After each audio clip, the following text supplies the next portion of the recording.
A father is standing out one day, and his young son, about 6 years old, asked him, "Dad, what is the size of God?"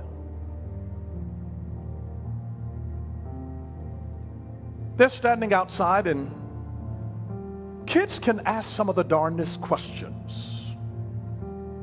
What is the size of God? How, as a father, do you answer that? While he's trying to figure out how to respond to his son,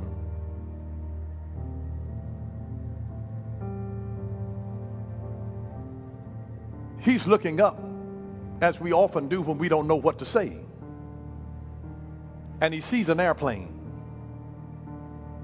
And so he asks the son, "Son, what's the size of that airplane?" His son looks up and said, "That's really tiny. It's so small. It's really tiny." And then he gets his young son in the car, and they drive to the airport. And they get out, and as they're approaching, they can see from the side a giant aircraft. And then he asks again, "What's the size of that plane?" And his little son said, "It's so big. It's so big." And the father explains to him that when you get closer to it, it seems bigger. And so he says, the closer that you are to God, the bigger and the greater that God seems to you.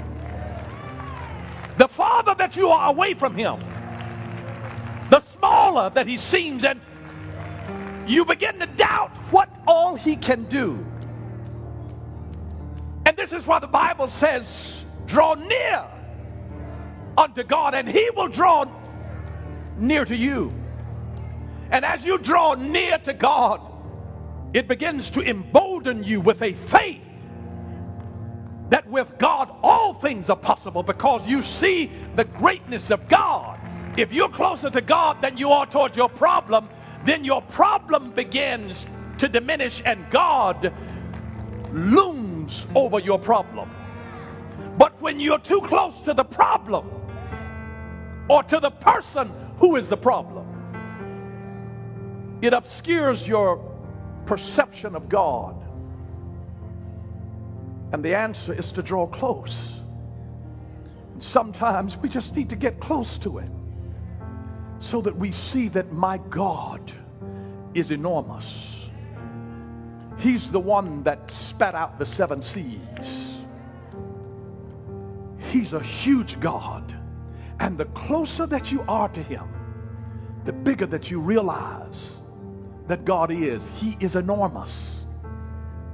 And your problems are minuscule